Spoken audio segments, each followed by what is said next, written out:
The magic of thinking big. What does that even mean? Well, let's start with the first word, magic. What is magic? Is it a material, tangible thing, or is it just a form of our imagination? Is our imagination even a real thing? On tonight's episode of Sentimental Value Podcast, we are going to dive deep in the magic of thinking big. Magic is something that requires a huge thought, a huge dream, and a huger action. Walt Disney is quoted as, "Imagination is simply the things that are yet to come." So if you can think it and you can dream it, you can actually achieve it and make it happen. But everything starts with our thoughts. Even before we speak and before we act, it starts up here. But the magic always starts right here. So on tonight's episode, we are going to be covering the book, The Magic of Thinking Big, and what you actually have to do in small steps, consistent steps, and even big steps for you to create the own magic that is in your mind and put it in front of you, in front of your eyes and others. Stay tuned.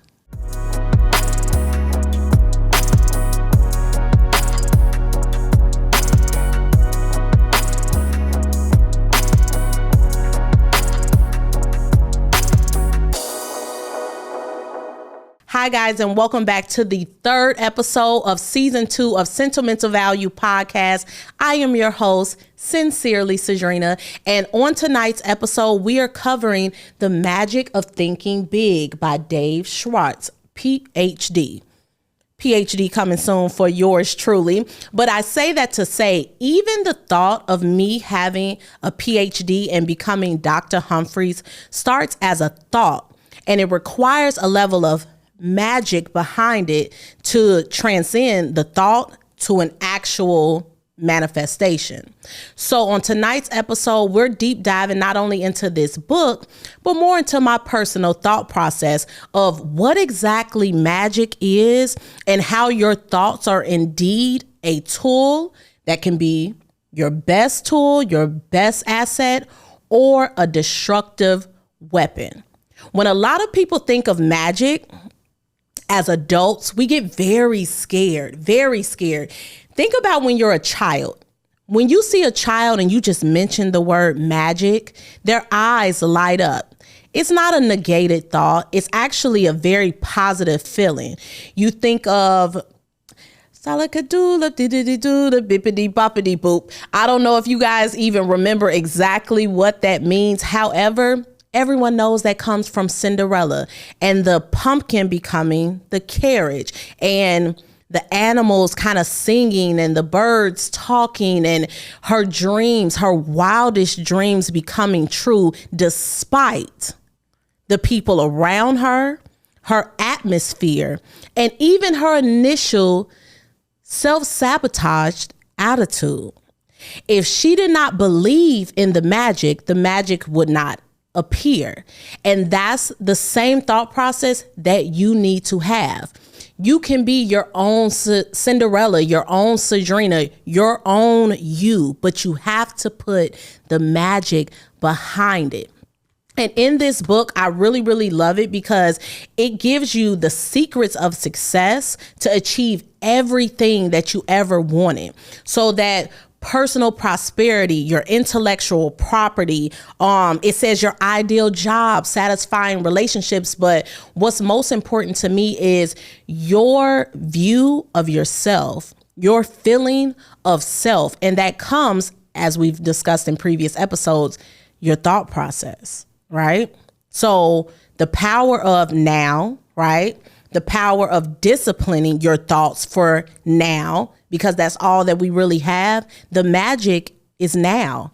The magic is happening as we speak. And that's why it's so important to speak it out loud, to decree and declare it, because that is when the fairy dust and the lights and the cameras and action, that's when it all takes place.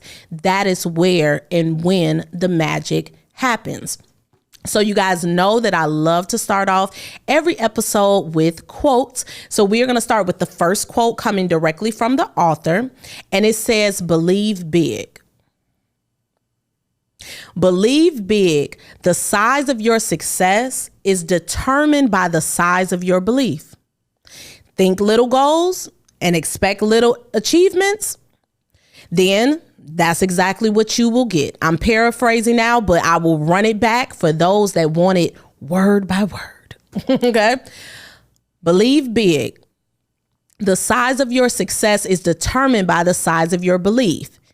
Think little goals and expect little achievements. So if you want to think big goals, then you're going to have to take bigger actions. Okay. They say you get out of life what you put in. So if you don't put a little razzle dazzle in your life, don't expect, the bells and whistles to appear. You have to believe it.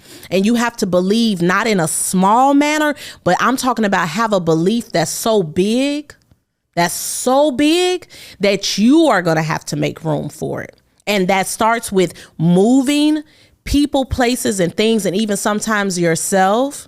Your shadow self, your old self, the self that does not believe that you're going to get to where you're supposed to go and get to who you're supposed to be.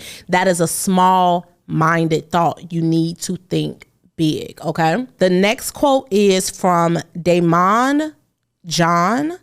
I want to say Damon John is the guy that's from Shark Tank. Yeah, he is from Shark Tank. Okay.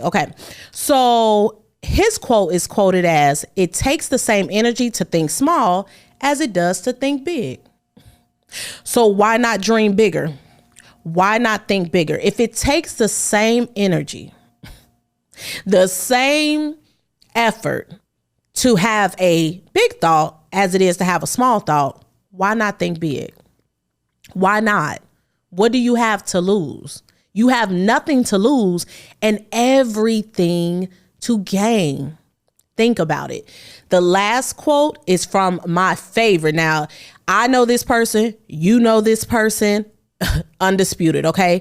Nelson Mandela. He has a million good quotes, but this one hit home for the magic of thinking big. There is no passion to be found playing small. In settling for a life that is less than the one you are capable of living. We're going to run that back one more time. Nelson Mandela is quoted saying, there is no passion to be found in playing it small, in settling for a life that is less than the one that you are actually capable of living. Passion. What gets you up in the morning? What keeps you going throughout the day? What is keeping you up at night? What's in your heart? What's in your head? What's that thought that's literally burning your brain? What is that thing that's sitting on your chest and weighing down so heavy on you in a way that the only way to lift the burden is to break the yoke? Okay. You have to realize that without passion, we're not getting anywhere. I think we have that in a previous episode, like passion, purpose, profit. It goes in that lineage. If you do not start with your passion and what you enjoy, what you like, then it won't lead you to what exactly you're supposed to be doing, your purpose. Because most of the time, people can't just go right into their purpose. You wouldn't even want to sign up for that.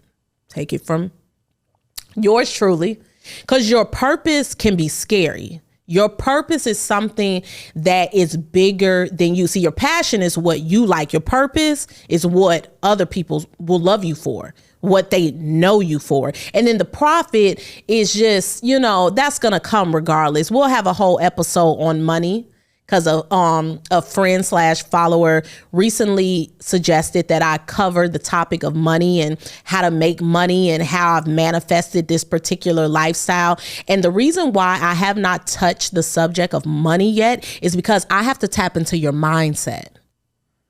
See, I have to get your mind right for that next level that you think is a monetary value, but it's really an innate internal feeling. It's a vibration. Money is not real, people. Money is not real. But you know what is real? Your thoughts. So if your thoughts are real, are they good? Are they positive? Are they true? Are they a benefit to you, or are they a detriment? Are they truly your individual thoughts, or are they a communal collective? Are they thoughts that are going to propel you forward, or are they thoughts that are holding you back and holding you down? So I love that quote by Nelson Mandela, because again, the passion is going big, right? Go big or go home. Go big or go home. No one wants to go home unless you have a beautiful home. You know, when I always see people that live in big, big houses and beautiful mansions, you know, the first thing that I think about, what was the big goal that they had that got them into this house? What is the big, see, a lot of people focus on how much money does this person make to get in this house? No, I want to know how big your thoughts were, how big your passion was, how big your determination and your discipline was, how big your head and your heart was to even take a chance. A lot of people fear thinking big because they are surrounded by small-minded people. They have been taught to be small-minded. Nothing good. I know people like to believe good things come in small packages. Not always. Not always. And that's okay. That's okay. Have a grandiose mindset. Literally, you need to have such a grand scheme in your head for your life that it does make people feel uncomfortable. It does. And the beauty about mastering your mind for thinking big is once you get over that hump of insecurity, once you get over that inferior mindset and you start becoming comfortable with your big thoughts and your big goals and your big dreams, you're not going to care how someone else feels. Actually, we all know that you succeed where you are uncomfortable. So sometimes it takes an individual person to push the button, right? To move the needle and make people feel uncomfortable where, okay, you say you want a 6-figure job, but I want 7, 8 figures. I want to be a millionaire. I want to be a billionaire. Like 10, 20 years ago, it was only a couple of billionaires. Now we have more than a couple. Being a millionaire isn't even a hard task anymore.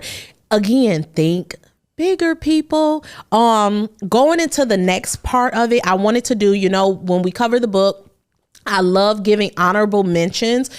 Another honorable mention is we're going to start a book club, SVP. So going to the whole thinking big, I recently came back from New York. I went to go visit the East Coast and I had a billboard in Times Square. It still feels surreal, like thinking it and seeing it in real time. I was like, oh, I was bawling inside of Times Square.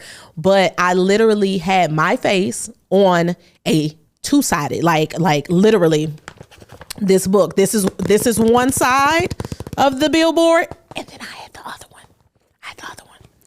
And it was for my podcast, to market and promote my podcast. And it was so crazy because it ran in the morning and I missed it. And someone sent me a video. So then I went back at night to catch it.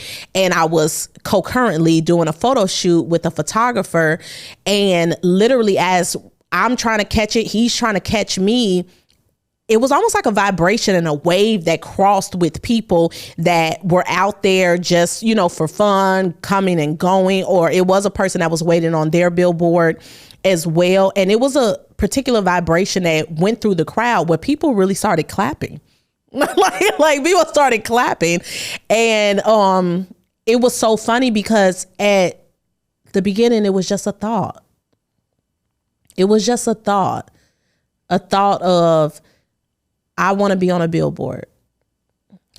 Okay, a thought of, I want to be on a billboard in another city that's not my hometown. The people here know me. Whether they like me or love me, neither here nor there, but they know me. Let's place my face. Let's place my passion. Let's place the podcast, the product, the service. Like, this is a service. Someone asked me that downtown. They were like, oh, because they caught the latter end of the billboard because it was electronic billboards. I think it was like for 30 seconds. And they were like, oh, what product do you sell? I'm the product. And really digging deeper into spirituality, if you want to scratch the surface on a social level, on a human level, I'm the product. People buy me, right? People don't buy, the actual thing. People buy people. They buy the person. They buy the personality. But if we want to dig deeper intellectually and spiritually, I'm providing a service. The service is my servitude, helping people. But to think like even the podcast, even my passion of publicly speaking and helping people and digesting pieces of literature and connecting it back to life was just a thought, a big thought that maybe other people didn't think that I could achieve. And I can't even fault other people, because other people starts with this person. We teach people how to treat us. So if we have a self-limiting belief system, if people always hear us saying, I can't, I won't, then you expecting an I will and you should and you could from someone that has never even seen you give it to yourself. So when I think about the thoughts that I used to have and to watch them come into fruition, I'm grateful. I'm grateful because it's the magic of it all. I'm a little black girl from the south side of Chicago. It's the magic of it all. Guess who else was a black girl on the south side of Chicago? Michelle Obama. Guess who else was a black girl in a city with a small dream? Beyonce. Guess who was also a black girl in the country in them old school days with a big dream? Oprah Winfrey. Anything is possible. And a lot of people put a lot on the name, but see, you have to call out your name. You have to think big on your name. You need to sprinkle that magic on your name. And why not put magic on your name? Everybody else then put dirt on it and dust on it, and either drug you through the mud of who you used to be, thinking that you can't change.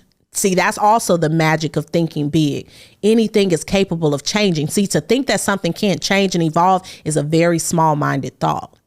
To think big says evolution, growth, for something to have the magnitude to actually like stretch and maximize. That is a magic. When people put dust on your name and they hang you up to dry and they put you on the shelf and they, oh, what she used to, or he could have. No, you will. You shall. You are. You are and you will. So again, to think that I was on a billboard in Times Square, maybe Colton can put in like a little thing right here, do a little edit, do a little razzle dazzle, right? Do a little magic and editing and actually show it, because believe me, it stunned me. Oh, he said, yes, thumbs up. But it stunned me. And you know what? To be surprised and to be shocked is good. That's a magic as well. When you really see someone do a little, what they call it, that voodoo hoodoo, that magic, like people don't even understand you're doing magic every day. What do you think words and vocabulary and spelling is? You get what you say. And before we say a lot, we think a lot. And that's why you have to filter your thoughts. So when you have a thought that is less than, throw it out. And you have to throw it out. See, you have to throw out them small-minded thoughts in miniature size, because they add up to a big old mess. And you don't have time for that. You don't have to. Who has time for that? I don't. Even though we know time isn't real. But we'll get into that in a future episode as well. But going back to the book, you guys know that I mentioned a few chapters in the book, but you have to read it yourself. So back to my main point, we're going to start a book club. SVP family, we are going to start a book club, and I've been thinking about it for a little while. I know when 48 Laws of Power went viral and then it kind of spread out to other books that we cover, a lot of people on social media kept asking me, like, what, where's the book? Where do I find the book? And it's like, okay, Amazon influencer, account program. I'm going to make a little diamond dollar, not just off of my fans, but making it all make sense to pour into the budget for me to write my book, because it's coming soon. Okay. But honorable mentions for some chapters are as follows. Okay. And again, I will create the link for you guys to get the links for the book. I think it's very important that you read. It is very important that you read. Okay. They always say if you want to hide something from someone, you put it in a book. Unfortunately, that is so true. And right now with technology, you can literally listen to a book audio wise. A lot of people break down books visually with illustrations online. There is no reason why you cannot get this information. So honorable mentions of chapters are as follows. First things first, and these are out of order. Okay, so to keep you on your toes, overcoming the problem of age. Overcoming the power of age. I'm too old. I'm too old to. You know how many times I hear that, especially in professional atmospheres? See, that's what a job, okay, for lack of better words, or even, I'm going to even throw it out there, your career that you've dedicated and devoted to someone else's dream. Someone else dared to dream big and it gave you a job. Someone else dared to make their grandiose thought into a magical materialization and a manifestation. And guess what? You're able to retire from it. And it's nothing wrong with that. But if they can do it, so can you. You're never too old. I tell people this all this. You're never too old. Never too old. As long as you still have breath in your body, God is not done with you. As long as you are able to open your eyes in the morning, still have a piece of sound mind, able to fluently speak, you are not over. It is not done. When people say, oh, I'm too young. Oh, I'm too young to do this. Again, what is age? What is age? It's just a number. It's not a hard number. It's not a hard number. Life is hard, and that is what hardens us. But we are in this world. We are not of this world. We are spiritual people. So what is age to spiritual people? The spirit never dies, and neither should your thoughts, neither should your dreams, neither should your goals. You have to take that limitation off of it. You have to. I can't remember the lady's name, but a few years ago, it was a lady, I think she was in her 60s. She won a Grammy. You have children inventing stuff and becoming millionaires and graduating college at like 12. You're never too young and you're never too old. So stop letting people tell you that. Okay. The next one, develop the big thinker's vocabulary.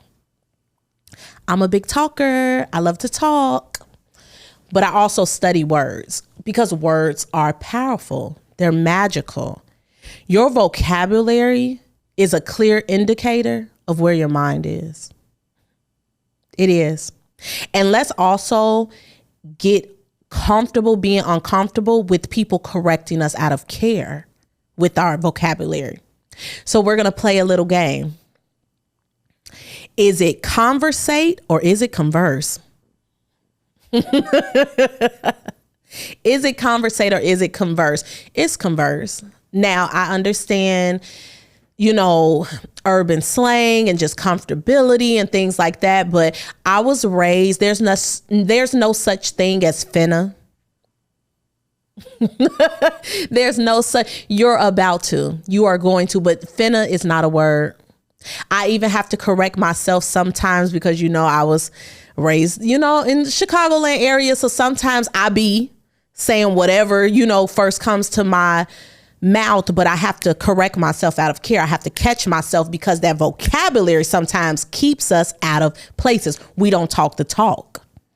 And it's not about being fake or being funny, but sometimes to get to the people who also are of magic and that can help you with your idea and with your product and with your service and with your dream, you have to be able to speak their language so they can set you up for success, for you to be able to confidently speak your language to other people that kind of miss the message sometimes based on the messenger, if that makes sense. Next point, add value to things, people, and yourself. We live in a world right now, people lack value. People lack value. They lack value. And a lot of people think value is quantitative and it's so qualitative. It's so qualitative. What is the value in you? I know millionaires that have no value. I know people that have pennies and that are highly valuable people, not just to me, but to others, to their community, to the world. What value do you have to other people? Think about it like this. Everyone gets a family, right? Whether it's a family that you're blessed to be born into or cursed, depending on what family you come from, or that you're blessed or cursed to be given to, or, the family that finds you or that you find. What value do you bring to your family? Just because you're a parent doesn't mean you're of value. Just because you're a sibling doesn't mean you bring value to your siblings. Just because you are a partner and a mate, are you of value? I see a lot of people going back to quantity versus quality. A lot of people are in relationships of 10 and 20 years. It has no value. And that's why I love that saying that says you can be with someone for years and they have less to offer you or want less of you and don't even expect more from you or from the situation than someone that you've met for months. And that's why you have to focus on the value. Let's go beyond intimate personal relationships. Let's go professional. What value do you give and provide on your job? Especially those that are in positions of power. To be a superior, right, boss, to have people under you is to realize no one is above anyone. We're all equal.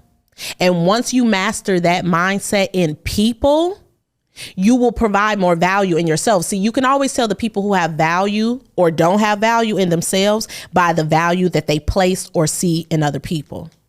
So when I meet people and people say, oh my God, you're just so nice and you're just so great, because you're so nice and because you're so great. See, it's an exchange of energy. And once we understand that and the magic within that, we're able to master a lot that goes on in the actual world, adding value to yourself. When you think big, like, let me tell you something. When you meet someone and they tell you what they're doing, that's not good enough. The number one thing and I don't care where I meet someone, I always ask people, what is your dream? What's your dream? I want to know. Do you know? Do you remember? Because a lot of the times we are surrounded by things and people that are dream killers. That quote, you ever want to kill a big dream? You tell it to a small-minded person. I know you hate to hear it, but you are probably around someone that is very small-minded and they are the dream killer. And you are playing the accomplice in the homicide of your hopes, dreams, and goals. I lie to you not. You are getting charged and sentenced as well, because you are playing a part in that disaster, in that murder of something that could be magical. You're murdering your magic. I am fighting with this microphone today, but you are murdering your magic. And then what's even crazier is I could understand someone demolishing something that they don't really know or understand, but you know better. So why don't you do better? Because you don't see value in yourself. So that's how you're able to get around people that can tell you, oh no, why would you want to do that? Or you can get around a job that says, oh no, that's not possible. Just settle for this. They always say they will pay you. They will pay you. Like, if you have $1 million dream and you settle for a 6-figure salary, shame on you. And when I say settle, I mean to settle, to set, to place, to set up shop. I'm not saying passing through, because sometimes you need those jobs to get you to creating jobs for other people. See, the beauty about life and how it's all connected. See, the magic in connectivity, right, is when you are on a job, you're there to learn something. And whether you take it beyond the place that you learned it, that's up to you. That's the student versus the teacher. The teacher is in the classroom. The student has the power to go outside the classroom. And it is the student's responsibility to take that power that was placed from the teacher. Because see, the teacher acquired all of that outside of the classroom, whether that was in another classroom or the best classroom in life itself. Life is its own crash course. So what magic are you bringing to your life? What value are you bringing to your life? Next point is prevent small people from holding you back. It's all connected. Prevent small people from holding you back. When you have an idea that you know is going to take more than a $10,000, $20,000 SBA loan, why would you settle for that? Especially listening to other people who didn't even have a real dream. They just wanted $10,000, $20,000 to spend. And you need about $200,000 to pour into a $2 billion project. When you know that you have a very grand idea and you don't strategically look for investors, and I'm not talking about setting up Zoom meetings and going and shaking hands and kissing babies and trying to get what is known as a normal investor. I'm saying that everything in life is an investment. A lot of people make poor investments. So what's the saying? Play silly games, get silly prizes. A lot of people only put, I don't know if you guys are gamblers. Shout out to my people that go to the casino and go, play the tables and the slots. But if you don't max out, you don't win big. So if you put a few pennies on it, you're going to get a few dollars. If you put some commas on it, you're going to see decimal after decimal after decimal. Like you get more when you give more. You have to be able to realize, and I know this is going to hurt some people's feelings, but the beauty about when you get your heart broken, it fixes your vision. See, sometimes our heart and our head, they're playing a little battle. And sometimes when they get on one accord, it's a magical thing. It's a great thing. It's a beautiful thing. But before we get to the beautiful thing, sometimes we have to get through very nasty, ugly conditions. Very nasty, ugly conditions. So when you prevent small people from holding you back, that sounds like, okay, I tell someone that knows that I'm always tardy places, right? And I say, you know what, I'm going to be on time today. And they, no, you're not. No, you're not. Because you always late.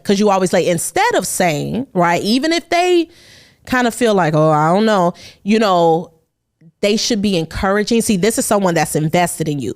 When you're always late and you tell someone, you know what, I'm going to really try to make it on time, and they come back with you, I hope you do. I'm going to, you know what can I do to ensure that you make it on time? Do you need me to send you a gentle reminder? Do you need me to start maybe fluxing the time schedule and saying for you to arrive at 7 so you can actually arrive on time at 8? What can I do to help you?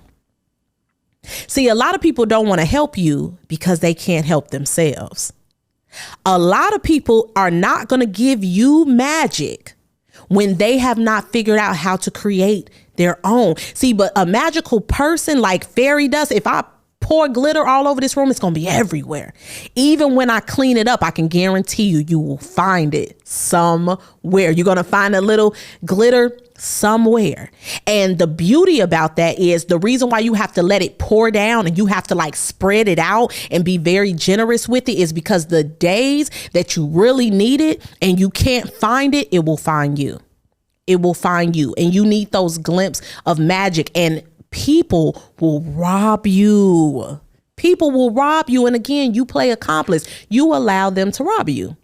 You allow them to tell you what you can't do. You allow small-minded people to say, oh, no, that's not going to happen because you're too old. Oh, that's not going to happen because you're too young. Oh, the place that you live, the area that you're from, the lack of education that you don't have, your parents didn't leave you anything. You don't really have anything. That's because they can see it. They know that you're going to get it. They know it.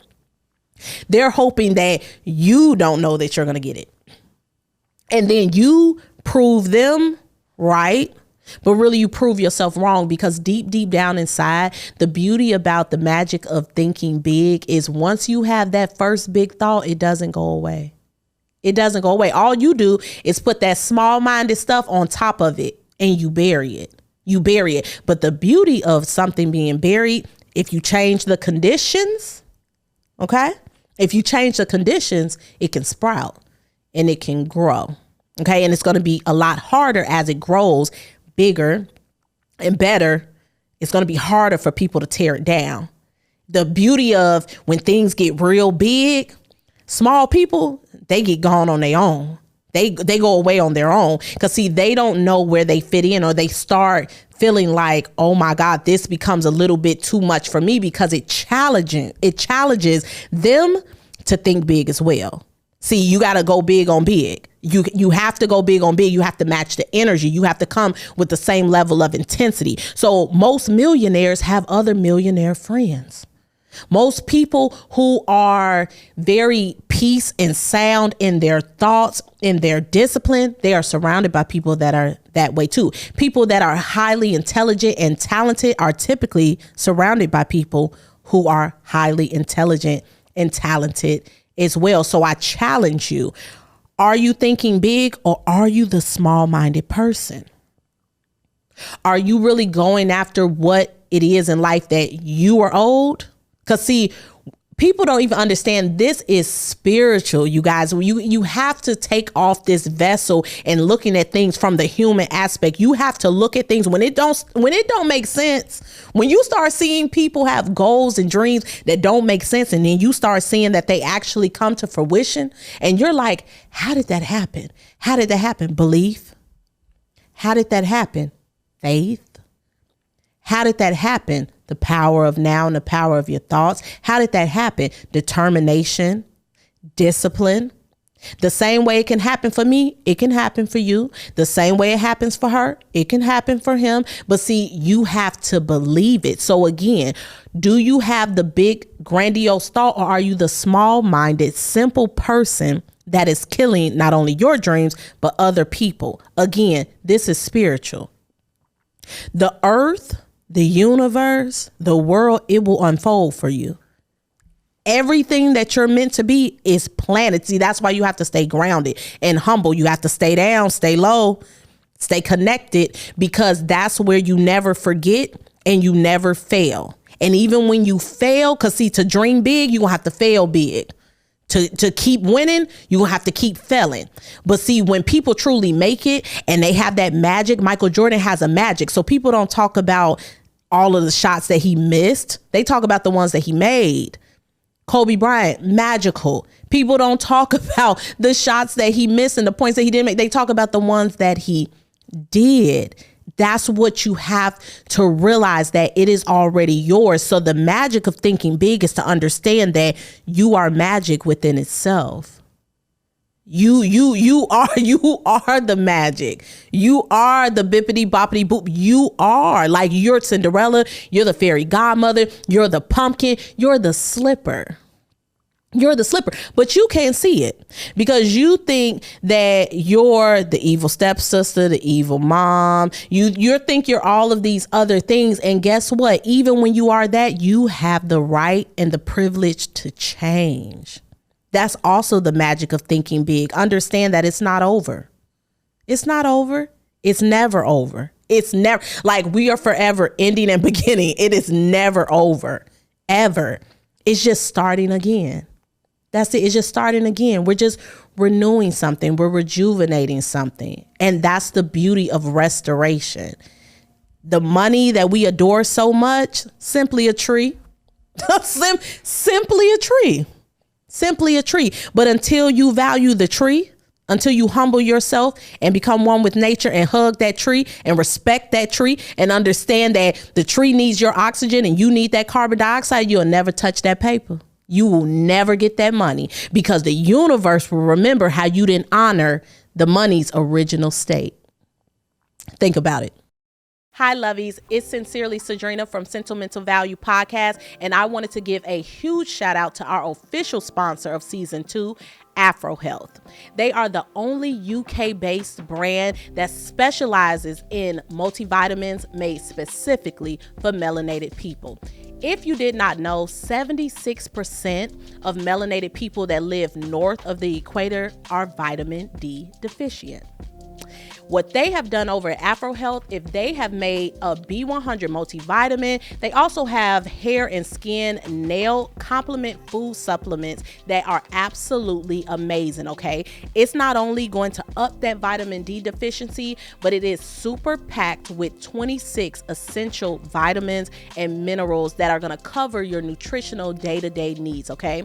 And not only that, they are vegan and non-GMO, okay? So make sure you head over to Afro Health, let them know that Sincerely Cedrinna sent you, and enjoy.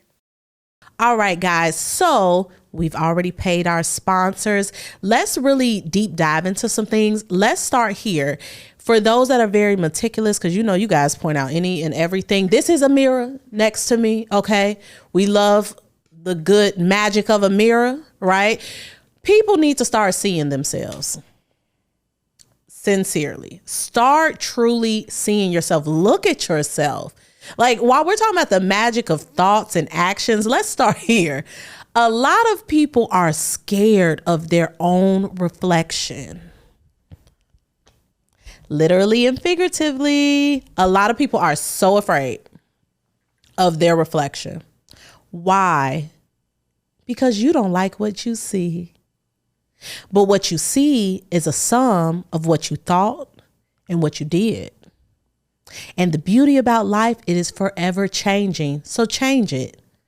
Change it. And I know people are so stuck on the vanity of it all, right? The vanity of, oh, when I look in the mirror and I don't like what I see, then I'm going to go to the surgeon and I'm going to do this and I'm going to do that. No, you are your surgeon. Do the internal work. Go surgical. Go in depth and change it. Okay. So we're going to go back to the book. Okay. For those that are watching this on YouTube, click the subscribe button right now. Okay. And also in the comments, please leave the number for how many times I have bumped this mic. Okay. Help my engagement, because I know you guys are noticing. For those that listen audio wise, shout out to all of my Apple Podcasts, Google Podcasts, Anchor, Spotify, and iHeartRadio listeners. I love you. If you listen to me in the morning, I love that. If you listen to me at night, I really love that. Seep into that subconscious. If you listen to me on your way home from work, from school, midday, that's also really good for you to reset. But if you've never watched the visual, I encourage you to come and watch me fight with this mic. We're going to have to figure something out. Considering it's really giving fight night, we might have to like hang a mic from the top. Colton or Tom. Let's get a little mic that could come down. I think that'll be pretty cool. Or maybe we can start miking me up on my shirt, maybe. I don't know. But back to the book. Again, the magic of thinking big. I am mentioning some honorable chapters, again, not in any specific order. However, you need to go and read the book on your own. So let's go here. Get activated. Get activated and get enthusiastic. See, the magic of thinking big is you need to be excited. When you have a thought, an initial thought, a profound thought, a different thought, a challenging thought, you need to get excited. A lot of people, you lack in excitement, and it shows. Like it shows so many different ways in so many different places. You ever see people, they're just dragging top of the morning. See, the top of the morning and how you are is going to tell me what you did the night before. It's going to tell me what you did the night before, because if you didn't get proper rest, if your body wasn't laid at a good angle, if you have a crook in your neck and a chip on your shoulder, someone like me saying good morning, grand rising, is going to irritate you. But you know who's really irritated? The Creator, because he gave you another day. Your second chance lies in tomorrow.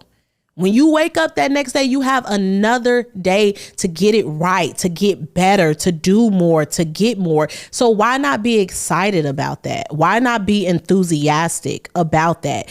Think big, even when you lose or receive a setback. Oh, I love that one. That's a good one. That's a good one. Please know that the setback is the setup for the comeback. Always. The analogy that I love to use is when life is about to spring you forward, it has to pull you back. It has to. Like literally, in order for you to propel forward, you have to have a snatchback. You have to have a pullback. And when you pull back, you lose some things, but just don't lose yourself. You may feel like you're losing your mind, but you're not. You're growing your mind. You're challenging your mind. You're changing your mindset. And I get it. That can become scary. It's scary. But again, sometimes that fear, which we know is not even real, sometimes that fear needs to be used as fuel. So what, you're scared? Do it scared. So what that you're a little nervous? Why? And let's not even attack the why. Let's just get into the what. You just need to do it. You just need to do it. You need to get like Nike, and you need to do it. And you need to do it for you first and foremost. And then you need to do it for the ones that you love. See, a lot of people don't know how to think big because they're only thinking about themselves. So when you only do it for you, it's not going to require a lot. When you get to doing it for your loved ones, the ones that are here on this physical earth, and even the ones that are not here, give them something to look at. They already know what you're supposed to be doing. So why not honor that? Why not honor that? Why not honor those that are around you right now that believe in you sometimes more than they believe in themselves? Let's give a huge shout out to those that give up on themselves, unfortunately, but still don't give up on others. They have more of a sense of expectation for you than they do for themselves. How selfless is that?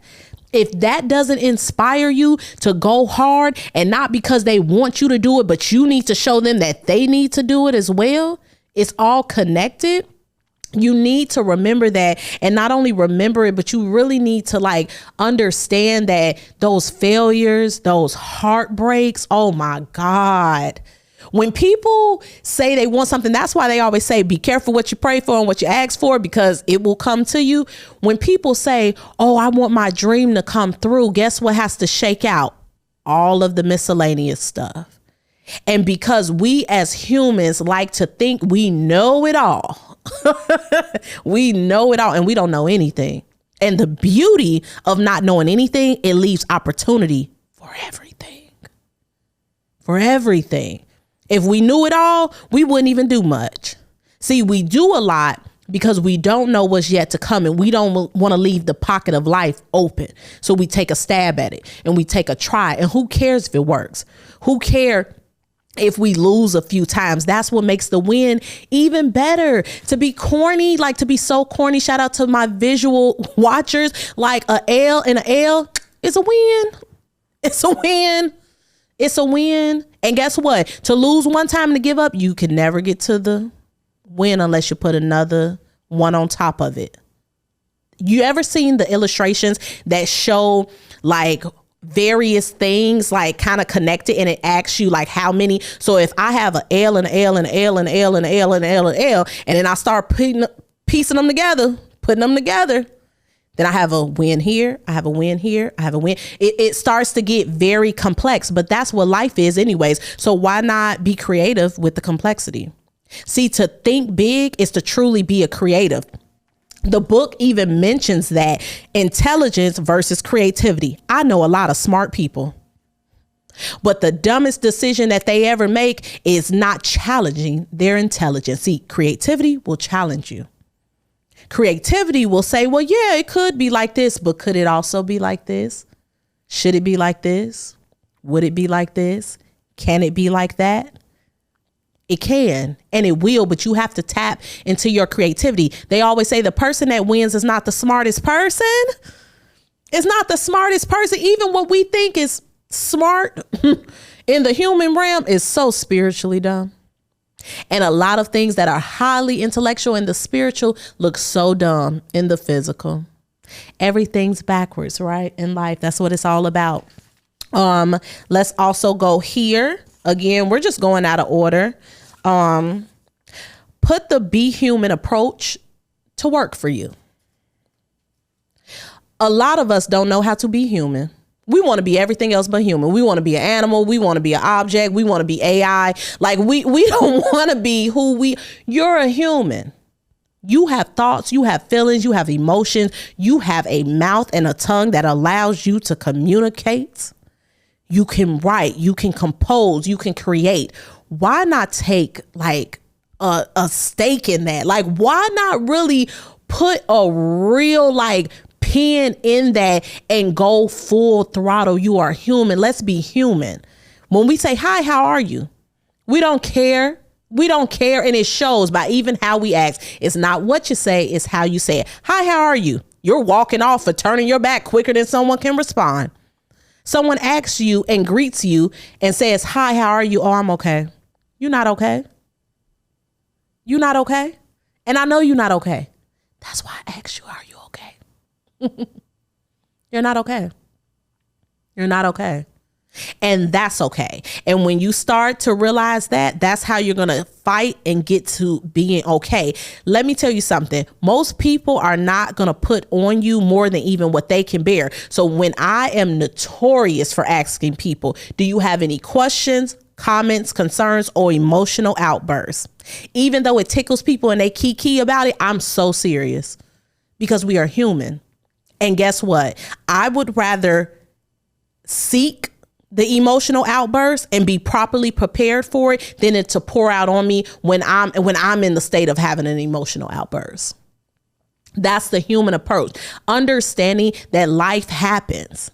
Now, you can have sympathy for people without excusing them, because this is also something that I would challenge you guys to consider. Do you want sympathy or do you want respect? Because see, no one respects someone with a whole bunch of excuses. See, I can be human and have sympathy for your excuses, but the warrior in me, the queen in me, the royalty in me doesn't respect an excuse. Because see, I'm gonna make it happen regardless. So why can't you? I am no better than you. You are me and I am you. So if I don't have an excuse, why do you? Why do you? Right. And the book even discusses that. Like the book talks about, excuses are just that. Like people use excuses like they are just everyday things. Do you know how expensive it is to have an excuse? Like people think it's just poor people with excuses. Like poor people pay the highest price because they stay with an excuse.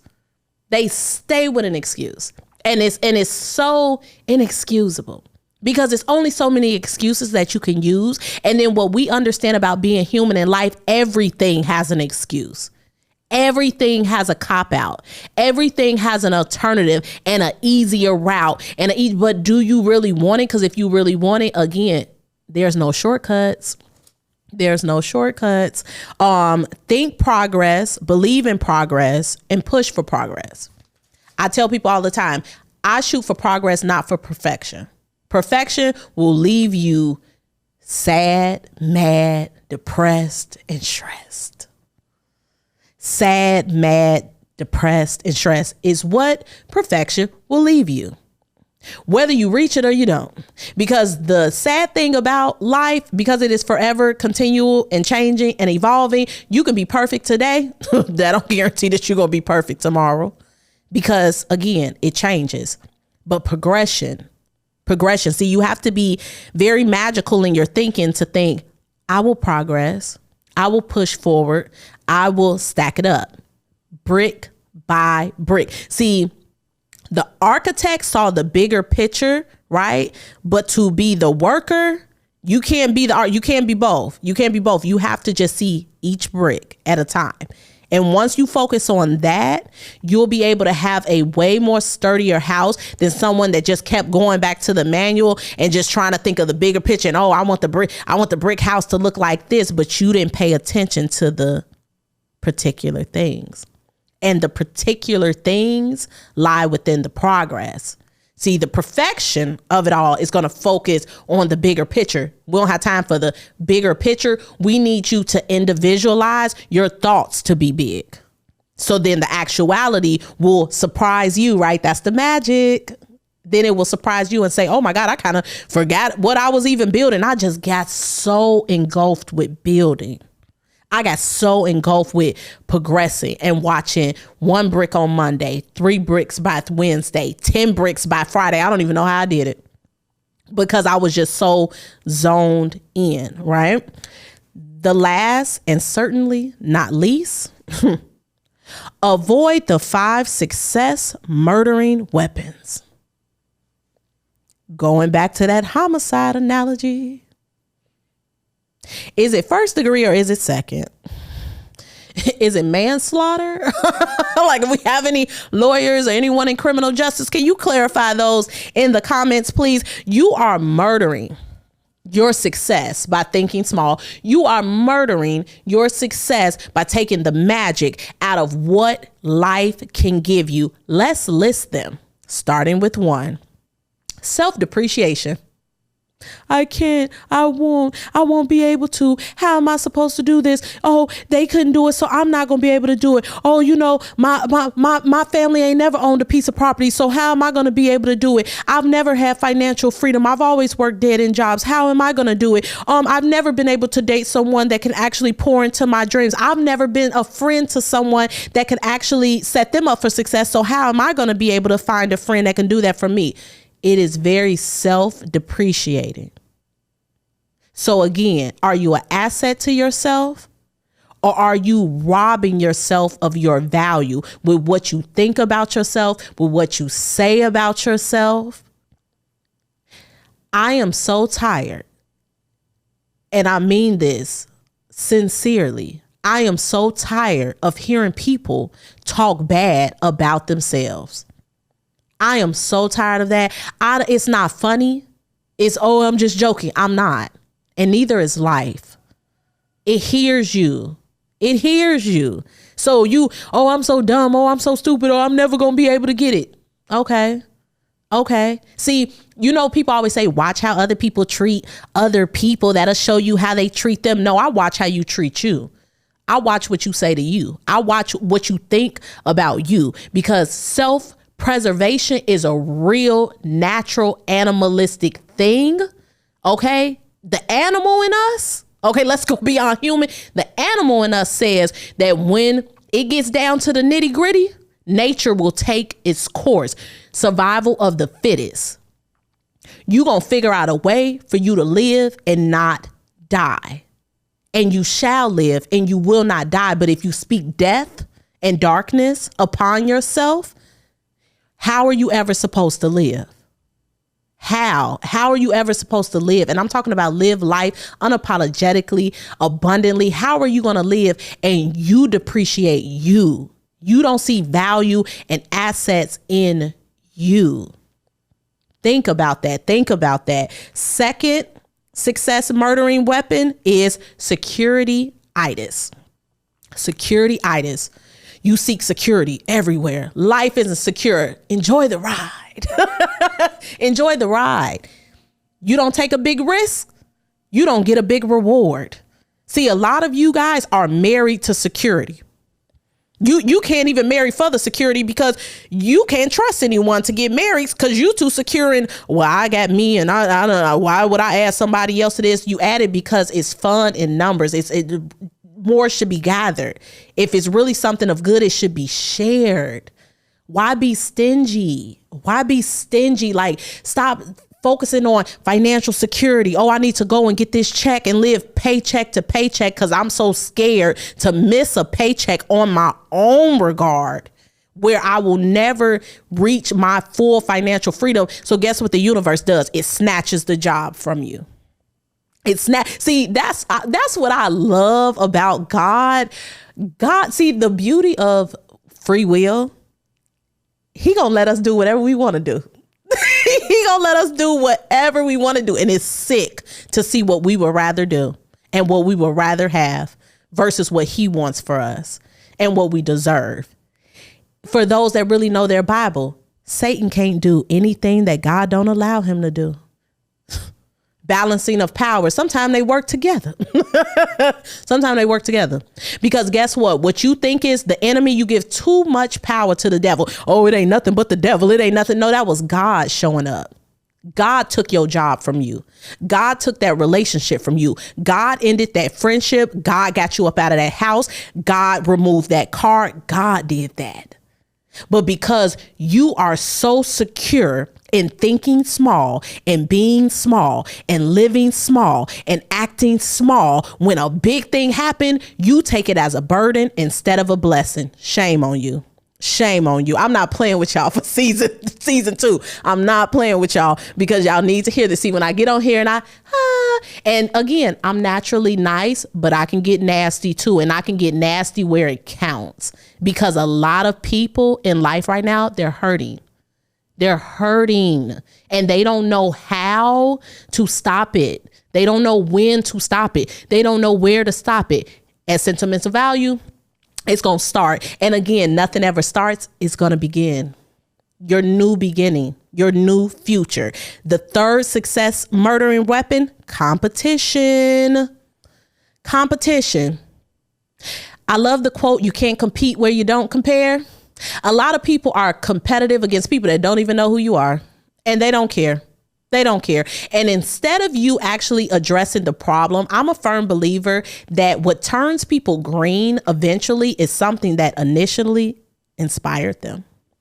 That's why they say your biggest fans will become your biggest haters, because what happens is they're cheering you on, right? Yeah, go ahead, do it. And as soon as you do it, Houston, we have a problem. It's gonna be an issue. It's gonna be an issue because they couldn't believe it. And in their head, they were secretly competing with you. That's why they wanted you to keep going. See, the beauty of a competition, a game, going back to sports, me and Colton was just talking about sports. What I have always admired about sports, and then it saddens me because I'm not really a sports person, so I don't really get the grand scheme. But the cool thing about the Super Bowl or NBA championships is like they're competing. Like you can't give up. If someone gives up, it kills the game. Like the game is over. Now, the girl in me, the non-sport in me, the human and the spiritual in me, it's saddened when someone has to lose. But you know what I've learned? The team that ends up losing is the real winner, because they're going to come back with vengeance. Again, that L and the L makes a win. Again, competition will murder your success rate, because when you start competing with people and you start comparing yourself to people, it robs you of your own sense of being. See, you can't compete where you don't compare. I'm not you and you're not me. Why would I compete with you? Why are you competing with someone that doesn't have the same gift as you? It's not even a fair fight. You're exerting your energy and wasting your time by even trying to compete with something that if you get in your lane and you stay in your lane, there will be no crash. There will be no head-on collision. Fourth success murdering weapon, parental dictation. My mama said, my daddy said, my grandma, I love my grandma, but my grandma said, I just need to go ahead and get on this welfare. No. Do you know I read a statistic the other day? It said that most families that are on public assistance and public aid are multi-generational. Multi-generational. Think about that. You're passing down a public program like it's a private entity, like it's a private fund, and that shows you the power of thought, and the power of tongue says, well, I know that my mama's mama had to get on Section 8, so I'm gonna just go ahead and get on Section 8. When God has buried, not only for you to be an individual residential property owner, but he actually birthed in you to open up a full building to house other people, to transition other people. But until you transition your own mind, until you sprinkle that magic on your own mind, you will never get to it, because your parents did something in their generation with limited resources and limited access. We can't blame them. You know who I blame? I blame us. And I blame everyone that comes behind us, because we have resources and tools that they would have dreamt of. We wanted our past generations to build us brick houses, and all they had was straw, and we don't even know how to appreciate the straw. That's why we don't know what to do with the brick. Instead of us building the house with the brick, we knocking ourselves over the head and other people and being destructive. We have a single brick, somebody else have a brick, and we'll fight brick and brick instead of build brick and brick.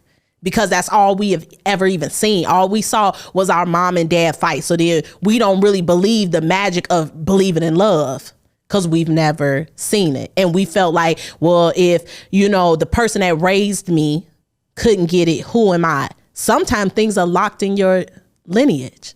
That generational curse, that's a real thing. Shout out to all of the black sheeps, right? You look strange. You look like a witch, right? You look like you doing voodoo hoodoo, and you really trying to relinquish something.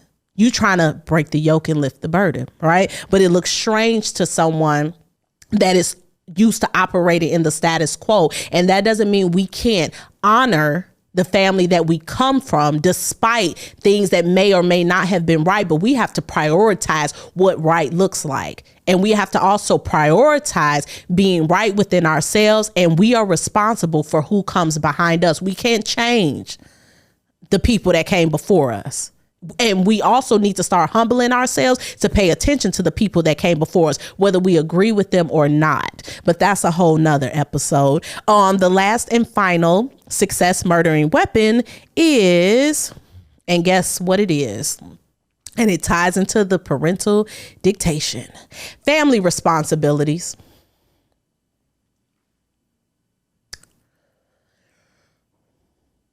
Your parents told you to go to college because that's what they were told. And they definitely gonna tell you to go to college if that's what they were told and they didn't do it, and then they saw how it didn't work for them. They're gonna tell you to do it. When someone says, oh, this is my favorite. When people who have children say, oh, I can't do this because I have a family. No, you need to do it because you have a family. Because you have a family. Okay? If you truly believe love unconditionally, your partner, your spouse, your mate, your child, they want more from you, from life, from them, and you set them up for success, or you prepare them for the failure. Or let's go even deeper, beyond preparing them for the failure, you lock them in the failure. As soon as a kid bump their head, you can tell who the good parents and who are not, because the one that runs and saves the kid looks like a good parent to the human eye, but to the spirit, they learn nothing. They learn nothing. They learn when you allow them to live. A lot of people are afraid to live. And that's the scary thing about family and parentals. It's just like everyone's being born. But we're so sad when someone dies. Why are we not sad when they're not living life the way in which we know they should? That should sadden us. That should sadden us. And you know what's even sadder is when we have to sit at funerals. And I'm going a little bit off topic, but this is God speaking through me. This is a word. You need to hear this. When we sit at funerals and we boo-hoo cry, who are we crying for? Who are we crying for? See, and I'm not saying you don't love your people. A lot of people are crying because you know this person took care of the family. You fake crying, but you low key happy because you know this the one person that had a little bit of money in an insurance policy. We cry today at the funeral, but as soon as we do sit down and we hear the wheel and what we were or were not left, then we have an attitude. We do it for the show, right? We have to start being humble in the living present before we try to humble ourselves at the end when death comes knocking on our doorstep. You know how many people die that are still living when they lose a loved one? And I always find that very weird because, again, taking accountability and responsibility, I was so locked into death, thinking about me losing grandparents and different people in my life that I felt like, oh my God, how am I going to live without them? How am I going to live? I'm still living because that's what they would want me to do. You cannot die spiritually when your loved one dies in the physical, because if you know, they are still here and they're watching you and they are not happy. They are not happy. My people don't want me in the room boo-hoo crying because I miss them. They want me to go out there and get it. So then when I do meet them one day, I have something to show them. I allow myself to live so they can show me things, so I can get the signs and the symbols and the wonders of life. But if I don't get up, if I don't get out of that dark place, if I don't get out of that rut, if I just think, oh, the magic is dead. Oh, it's just dead. It's doomed. It's out. It's just, I just blow out my own candle, cut my own electric cord. I take the razzle dazzle out of my life. And then I'm sitting back wondering why I'm about to be closer to seeing them than what I can imagine. And then if you really truly believe, I don't know if you're going where they've went, good, bad, or indifferent. So I say that to say, when you think of those 5 success murdering weapons, again, we're going to run them back really quickly. Self-depreciation, security-itis, competition, parental dictation, and family responsibility. Whose fault is it? Is it yours when you don't get out of life what you truly want? Or is it your partner, your job, your boss, your friend, your enemy, your current partner, your ex-partner, your living relative, your deceased loved one? Whose fault is it? It's you. And what you have to start realizing is no one owes you anything but you. You owe yourself positive thoughts. You owe yourself disciplined actions. You owe yourself the magic of truly believing and dreaming big. I'm talking about dreaming so big, it rocks your world. It creates your world. Think big, have creativity. Create. I keep saying that. Create. The more successful a person is, the less excuses that they have. Stop excusing your piss poor behavior. Stop excusing your self-limiting belief system and thoughts and feelings and emotions. Believing that you are smart is not good enough. You having intelligence on paper is not good enough. I need you to have emotional intelligence. I need you to have an intellect that goes beyond man-made stuff. I need you to really have the sense of creativity that literally people can feel, that people can sense, that inspires people. See, again, going back to the book, The Magic of Thinking Big, and that's why this has had over 6 million readers around the world. What you think is what you believe. You cure or curse yourself. You're either going to be your curse or your cure. You can see it. You can believe it. Either you're going to make your attitude your ally or you're going to make it your enemy. You're going to play a role in your own demise and demolishment, or you're going to defeat it.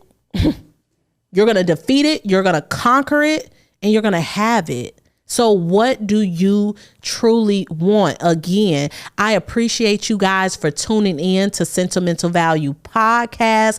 I know this season is very intense and we haven't even hit. Let that be the last chin bump. We have not even hit the heavy topics just yet. Like we gonna dive into some things. Shout out to all of those that watch the show and support. I see every text message. I see every email. I'm grateful. I'm still even surprised by my own sense of magic. And we're literally building our own Disney here. Mark my words, Colton.